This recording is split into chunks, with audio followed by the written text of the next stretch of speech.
Welcome back. So you just learned how to write your own functions in R. And I want to talk to you this week about kind of the other aspect of what we'd call functional programming. And that's what's called iteration. So iteration comes about when there's some task that you want to do and you want to do it repeatedly over and over. Or maybe you want to change something very slight at each step, but basically do the same process many times. So here's an example for today. Let's suppose that we would like to make R sing to us the very annoying song, 99 bottles of pop on the wall, 99 bottles of pop. Take one down, pass it around, 98 bottles of pop on the wall. Don't worry, I'm not going to sing the whole thing. So let's suppose that we want R to sing that very obnoxious song. Now, of course, we could do this the very, very silly way, which is to simply type out every line of the song. And then we could, maybe make R printed out a little more nicely. I'm using this function cat here, and I'm going to use that cat function throughout this lecture just because it prints out text more nicely in R. Don't worry too much about it, it's just window dressing. But if I wanted to sing this song, I could certainly copy-paste and change the appropriate numbers where I need to change them until I have sung the whole song from 99 down to 0 bottles of pop. That doesn't really sound fun. And so what we've learned recently, you probably said, aha, I'm copy-pasting more than 3 times, let's write a function. And so here's a function, it's called sing_about_pop, and all I'm doing is I am combining, I'm taking in a number of bottles of pop, and I'm saying, let's sing about that number of bottles of pop, repeat ourselves to be extra annoying, and then we take one down and pass it around, and so now there's only one less bottle of pop left on the wall. Great. I also could write this function using this function called glue, which comes from the glue package. I personally prefer this really strongly to paste. If you compare this slide to the last slide, I think that this notion of kind of tacking segments together is a little harder to follow than the glue syntax, which just says, hey, here's a variable called num. I would like to use curly brackets to tell glue where to put that information inside of the string.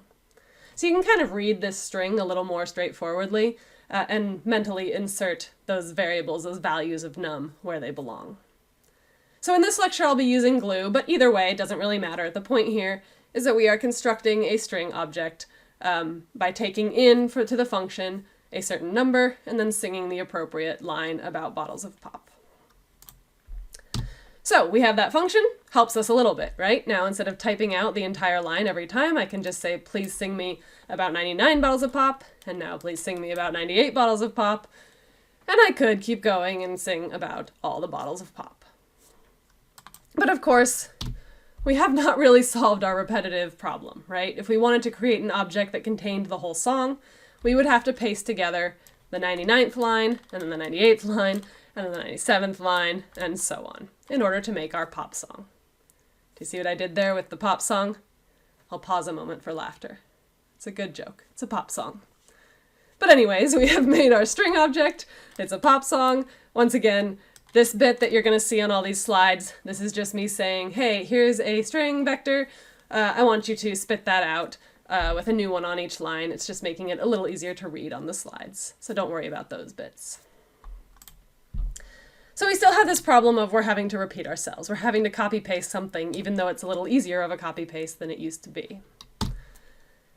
So something that you might have come across in your previous programming experience is what's called a for loop. And a for loop is kind of the classic way of saying, let's go through a process, changing it slightly every time automatically. And so here what this for loop is saying, let's look at these numbers 99 down to 95. And let's do something for each of those numbers. I'm going to use this variable I, which is like a dummy variable or a placeholder. And it says, first let I take the value of 99. And then what do we do? Well, we're going to take this blank vector. I just made a blank vector to start with. We're going to take it. We're going to tack on to this vector whatever the pop song is for the number 99. And then we'll update our vector so it contains that new information. And then we go back up to the top of the loop and we say, okay, next on the list, I is going to be 98. So let's take our existing pop song that now has the 99th line, and let's tack on the 98 line. and so on and so on. And when we're done with that, what we have is pop song, which is a vector, a vector of strings. And if we print it out, we can see those strings, line 1, line 2, and so on. At each step of the loop, we change the value of I and added on some information accordingly.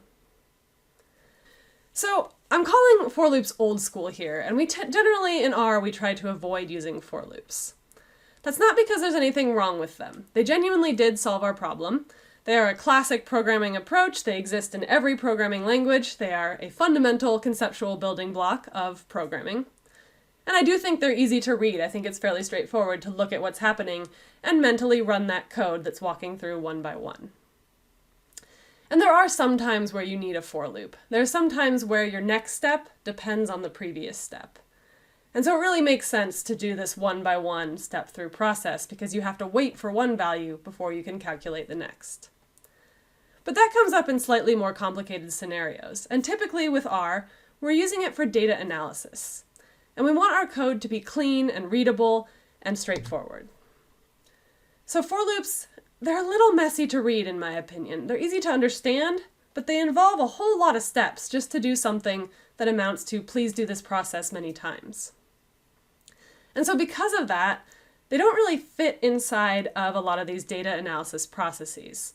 You can't really put a for loop into a function. You can't really use a for loop in a pipeline like with the tidyverse verbs. So there are other ways to do this iterative process in R. One of them is a class of functions called the apply functions. These ones are built into base R, and how we would solve our pop song problem with apply is this sapply function. And we say, look, here are the values I want to step through. Here's the function that I want to shove those values into the argument of, and I'm done. And again, this next bit, just for display purposes. And so really, this one line of code right here, that did everything that that for loop did, much cleaner, much less text. I think it's easier to look at and to understand. And here we've gotten back, again, our beautiful pop song. If you're getting tired of it now you know how people driving small children around feel when they're singing it for an hour.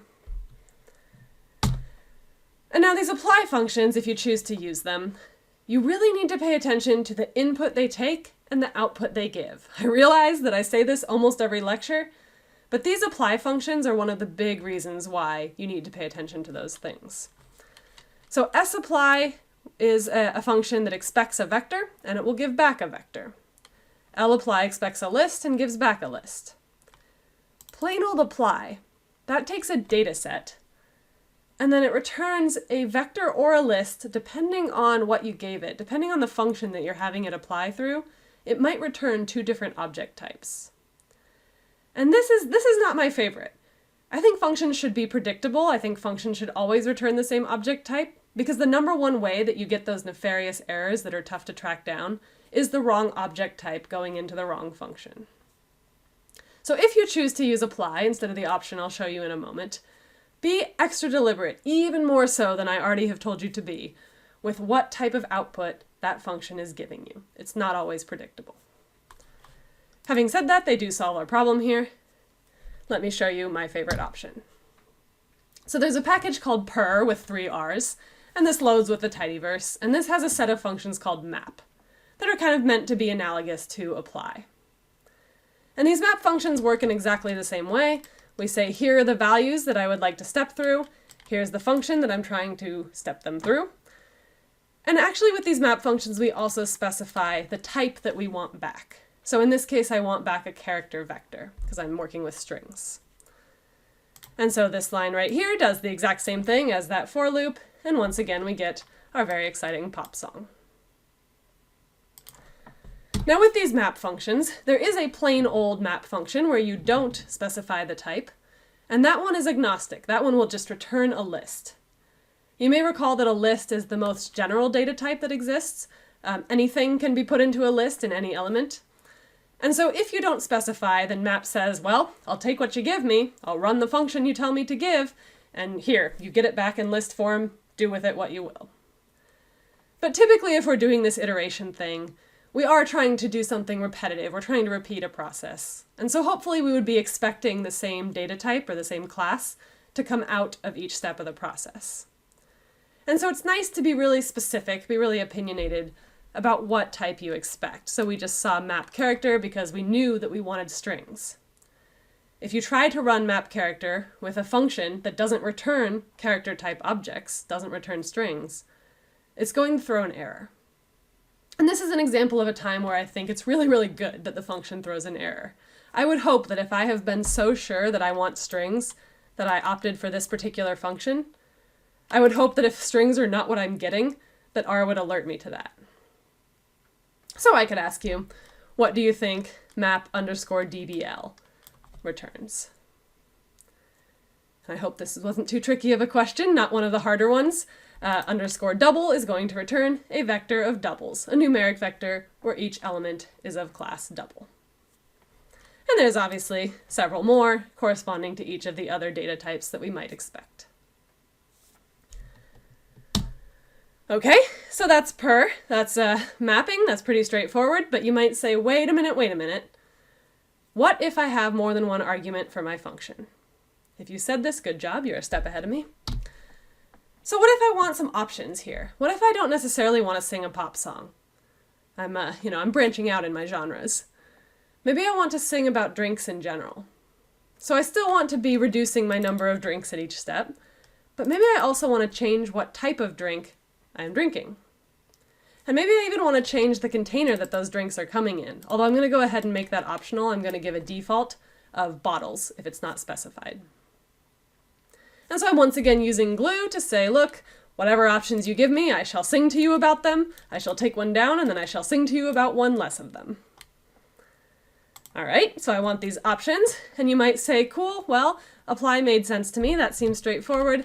Let's just put an extra option in my function. Alas, this doesn't work. So what's happening here? Well, we said, here's the values that we want to step through. We want to sing about different numbers of drinks. But this time, each time I'd like to sing about beer instead of pop. Unfortunately, once you supply that one argument in there, then R gets confused and it says, where's the other argument? It says sing about drinks had an argument num, and that was a required argument.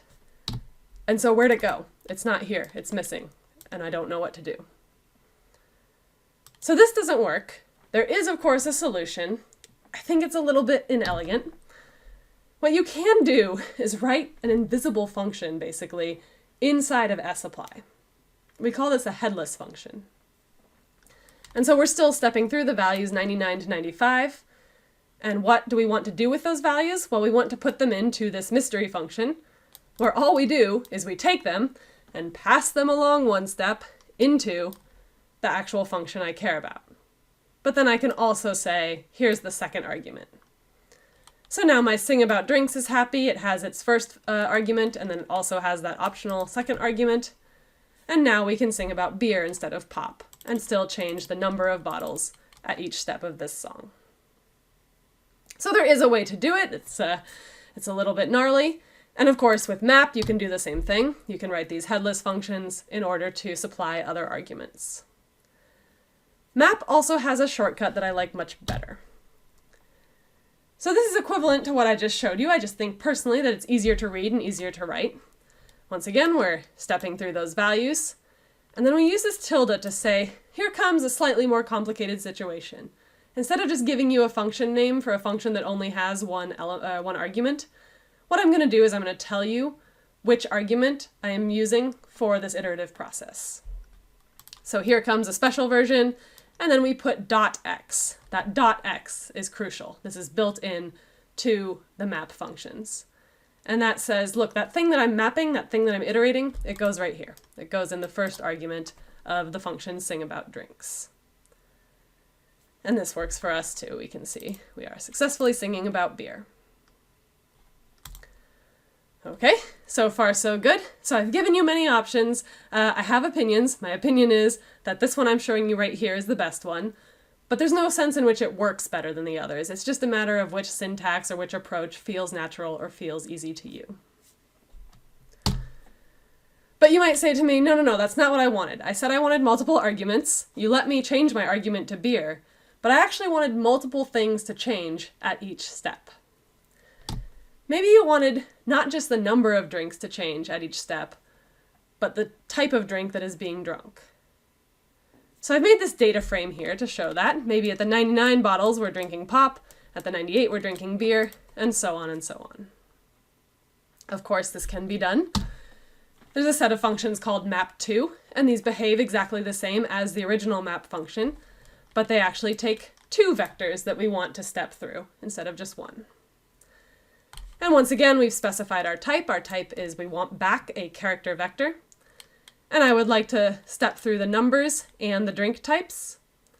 I would like to, here comes a special thing, sing about drinks, where the first thing, the numbers, goes in the first argument, and the second thing, the drinks, goes in the second argument. And then remember I had that third optional argument of container. I'm going to change it up. I'm going to say all these drinks are now in cans. And so we can see here, two things are changing at each step. I have 99 cans of pop, and then I have 98 cans of beer, and then I have 97 cans of water.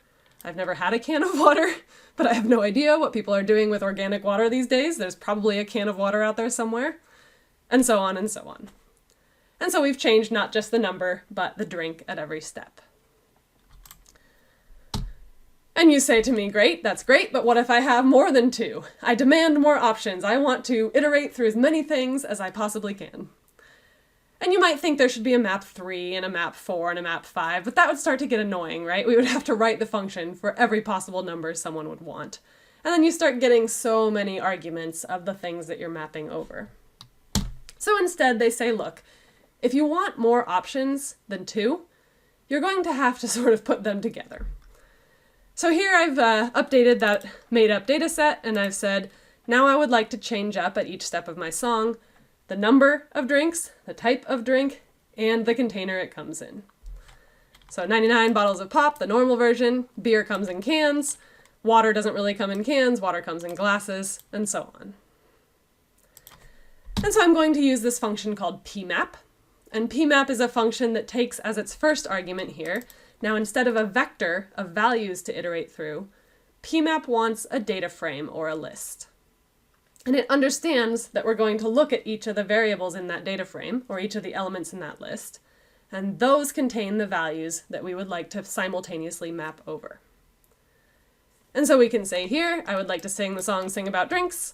I want the first variable of this data set to go in the first argument, second variable in the second argument, and third in the third argument. As that fancy dot dots are built into map, you have to use that syntax if you do this trick. And now we're singing our song, 99 bottles of pop, 98 cans of beer, 97 glasses of water, and so on. I do want to point out that because in this case, our variables perfectly aligned with our function, in fact, we built the data set that way and we built the function with that in mind, what we're saying here is, here's a data set with only 3 variables, and I want you to take those variables and put them into this function in order. So if that matches up perfectly, if the variables in the data set are exactly the ones that you want to shove into the function in order, then you don't really need this tilde and the .x or the .one type of trick. You can just use this cleanly, briefly, here's my data frame, and here's my function, as long as those variables match up perfectly with the arguments. So caution about that, right? Be careful, because if you accidentally don't have a matchup, then your output isn't going to be what you hope. But if you've actually made that data set with this goal in mind, and you've made the function with this goal in mind, as I have here, then this is a very clean way to do it. Look at that, with just that one line, we've sung a pretty complex changing song here. So that's pmap and map2. Super handy for repetitive tasks. They're also super handy in that they work well with the pipe. And particularly they fit nicely into functions like mutate. Any situation where you're changing or adding a variable, these map functions sometimes come in handy. Here's an example. So you maybe remember this penguins data set where we had some bodily measurements of different types of penguins. And so my goal here, what I want to do is I have the length and the depth of the penguin bills. And I want to say which of those two numbers is smaller. And I want to save the smaller number in a new variable called smaller dimension. And you might say to yourself, cool, I know how to find the smaller of two numbers. It's a function called min. Fantastic. I will use the function called min on these two variables. But as you can see here, that doesn't work. And that doesn't work because there's some missing data, right? This fourth penguin doesn't have measurements.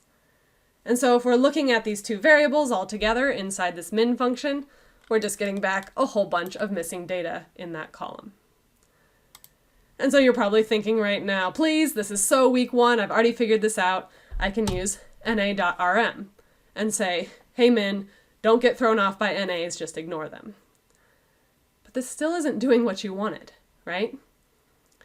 We have the same value in the smaller dimension column. Of these two numbers, 18.7 is smaller, but instead I see 13.1. So what's happening here, as you probably hopefully inferred, is that this minimum function, when you give it these two vectors, the bill length and the bill depth, it's just glomming everything together and saying, find me the one smallest value out of all of these numbers. That number happens to be 13.1. That's not what we wanted to do, right? What we wanted to do was go through each line and find the smallest of the two numbers from each row of this data set. And so that's where our map comes in handy. We're saying, I'm going to map to, I'm looping through both bill length and bill depth. Those are the two things that I'm mapping together. I would like to get back a numeric vector. I would like to get back doubles. And the function that I want to put these two things into is the minimum function. And so first it's going to say, okay, step one, here's my values, what's the minimum? There it is. Step two, here's my values, what's the minimum? There it is. And we're mapping through these sets of values and getting back exactly what we hoped at each step. And so you can see how cleanly this works with mutate. We just have this small little snippet of code that is actually doing something fairly complex, right? It's stepping through sequentially and figuring out a computation at each step. So that's how to use map. Again, strongly recommend map over apply. You must learn at least one of those things rather than for loops. I think that if you don't know how to do any iteration without for loops, you're not really learning R properly, so that is required.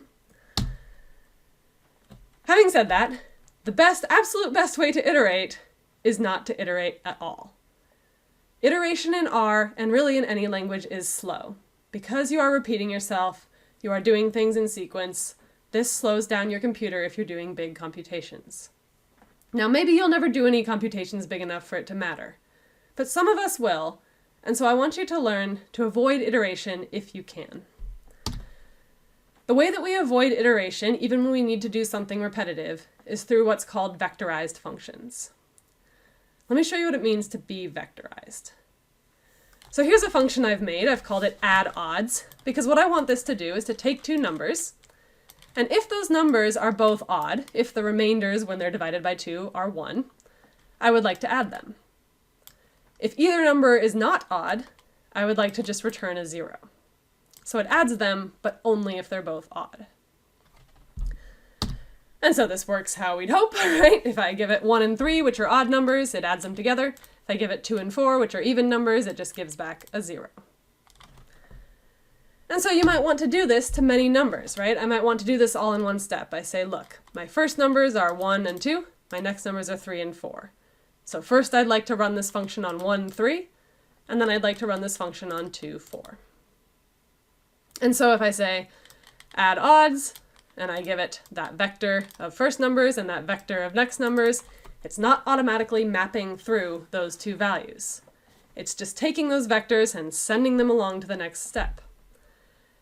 And it says, look, you asked me if x is odd, and x is this vector, and one of them is odd and one of them isn't. What am I supposed to do with this if statement? Do I agree with it or do I not agree with it? And so it says, I don't really know what's happening, I'm not really sure what you want me to do. I'll just go with the first one's odd, so we add everything. And so here I've gotten back 1 and 3 added together like I wanted, but I also got back 2 and 4 added together, which I did not want. I wanted a 0. This function is not vectorized. This function is not written to properly handle vectors as input. A vectorized function basically knows that it needs to map. It maps under the hood. It knows that if you give it a vector, What it needs to do is go through each element of the vector and do whatever the function is intended to do. And so what can we do here, right? This is not vectorized. This line right here expects x and expects y to be an atomic vector, to be just one number. It does not expect a vector of any length to be input to this function. Well, we can iterate, right? This is a situation where if you didn't know how to vectorize the function, or if you're using someone else's function, we could use map. We could say, please step through the first numbers and the next numbers and apply that function, add odds, and now we get back what we wanted. No error, and we get the odds added, but the evens not. But could we vectorize this function? Could we avoid the need to map entirely? In fact, we can. A lot of R is built for this kind of approach, this vectorized approach. Most of the built-in functions in R are already vectorized for you, and if you can write your function such that it utilizes those, you remain vectorized. In fact, you might have seen this already with the string R functions. Those come vectorized, and if you're clever with how you use them, then you can sort of wrap them up in other functions. So here's how I vectorized this add odds function. I said, well, let me find the indices that are odd. So if I take the vector x and check and see if it's odd, and take the vector y and check and see if it's odd, combine those, then this is going to be a logical vector. This is odd is going to have trues or falses, depending on if those particular elements of x and y were both odd. And then I'm going to say, all right, let me just add every single element, so add x and y together. And this add, the plus in R is already vectorized. If you take two vectors and you plus them, it adds the first elements, adds the second elements, adds the third elements, etc. And so really the only nuance here is that I've said, the ones that aren't odd, didn't mean to add them, I wanted a 0.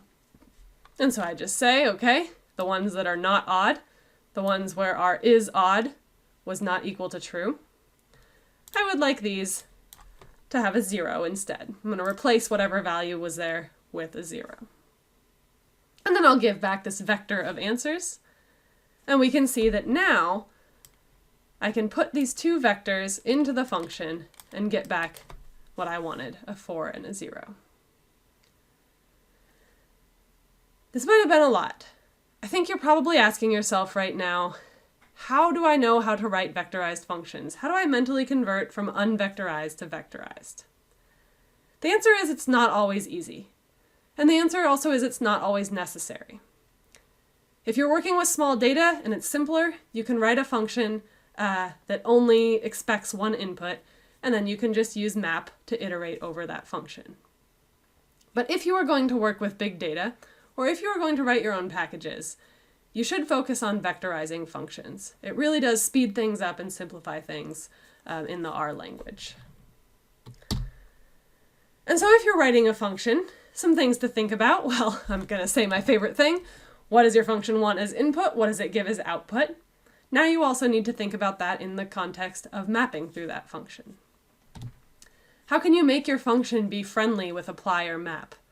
By which I mean, how can you write a function that you have purposely designed to be mappable and be useful in your process? And then you could ask yourself, do you really need apply or map? Are you using a function that's already vectorized? Have you written one that's already vectorized? Is the one that you're relying on already vectorized? I certainly don't want to see you looping or mapping or iterating over an existing function that doesn't need it. And then as a bonus, as you keep writing functions, you might think to yourself, how do I make this pipe friendly? What kind of function design makes it easy to use with the pipe? What is it about those string R functions? What is it about map that makes it fit nicely in this pipeline structure? So that's just an extra if you start designing functions. So that was iteration. You've got a little practice to do. I think that it's a very important concept in R to be able to repeat yourself. It will save you a lot of time. It'll save you a lot of space in your code if you can do this efficiently and clearly. But it's not always obvious. It's often obvious what you're trying to do and not obvious how to achieve it. So be patient with yourself as you work on these things, as you translate processes into map and apply. And I think that it'll pay off in time later. See you next time.